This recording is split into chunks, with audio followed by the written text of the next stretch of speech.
Tollywood senior నటుడు రాజీవ్ కనకాల తెలుగు ప్రేక్షకులకు సుపరిచితమే. 1995 నుంచి ఇప్పటి వరకు తెలుగు చిత్ర పరిశ్రమలో ఎంతో యాక్టివ్గా ఉంటూ వస్తున్నారు. విభిన్న పాత్రలు పోషించి ఇండస్ట్రీలో తనకంటూ ప్రత్యేక గుర్తింపును సొంతం చేసుకున్నారు.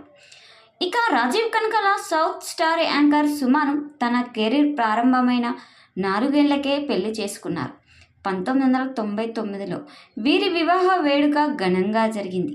ప్రస్తుతం ఇందుకు సంబంధించిన విషయాలు వైరల్ అవుతున్నాయి. సుమ కనకాల, రాజీవ్ కనకాల దంపతులకు 2 పిల్లలు ఉన్నారు. కొడుకు రోషన్ కనకాల ప్రస్తుతం హీరోగా లాంచ్ ప్రారంభమైన సంగతి తెలిసిందే. ఇక తన నెక్స్ట్ ప్రాజెక్ట్ పై ఫోకస్ పెట్టి ప్రేక్షకులను మెప్పించే పనుల్లో నిమగ్నమై ఉన్నారు. అటు సుమ కనకాల భారీ ప్రాజెక్టుల ఈవెంట్లను, మరోవైపు టెలివిజన్లో సుమ అడ్డా షోను విజయవంతంగా రన్ చేస్తుంది. సక్సెస్ఫుల్గా యాంకర్గా ఎప్పుడు ముద్ర వేసుకున్న సుమ ఇప్పటికీ ఎంతోమందికి స్ఫూర్తినిచ్చేలా తన కెరీర్ను ముందుకు తీసుకెళ్తుంది. అటు రాజీవ్ కనకాల కూడా బిగ్గెస్ట్ మూవీస్లో కీలక పాత్రలు పోషిస్తున్నారు. ప్రస్తుతం ఇందుకు సంబంధించిన విషయాలు వైరల్ అవుతున్నాయి. అయితే రాజీవ్ కనకాల, సుమ మధ్య విభేదాలు వచ్చాయని, మాట పెరిగి ఆ గొడవ కాస్త విడాకుల వరకు వెళ్ళిందని అప్పట్లో పుకార్లు పుట్టుకొచ్చాయి. దీంతో ఒక్కసారిగా ఇండస్ట్రీ షాక్ అయ్యింది. ఎంతోమందికి ఆదర్శ దంపతులుగా నిలిచిన వీరు విడిపోవాలనుకోవడం ఏంటి అంటూ అంతా ఆశ్చర్యపోయారు. ఇక దానిపై పెద్దగా ఎవరూ స్పందించలేదు.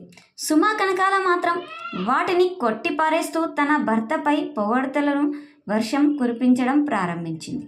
ప్రస్తుతం ఇందుకు సంబంధించిన విషయాలు వైరల్ అవుతున్నాయి. అయితే రీసెంట్గా బిగ్ టీవీ ఛానల్కు ఇంటర్వ్యూ ఇచ్చిన రాజీవ్ కనకాల డివోర్స్ విషయంపై స్పందించారు.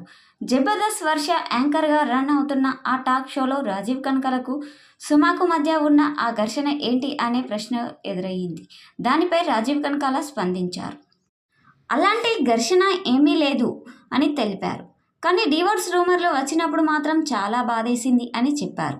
అలాంటి వార్తలు రావడం వల్ల ఇంట్లో గొడవలు జరిగాయని, తన కొడుకు రోషన్ విషయం తెలుసుకొని వచ్చి తనపై ఫైర్ అయ్యాడని చెప్పారు. తన కొడుకు కూడా ఎంతో బాధపడ్డాడని తెలిపారు. తమ మధ్య ఎలాంటి గొడవలు లేవని, ఆ పుకార్లు అన్నీ అవాస్తవమని తెలియజేసే ప్రయత్నం చేశారు. అయితే రోషన్ మాత్రం చాలా బాధపడ్డాడని చెప్పుకొచ్చారు.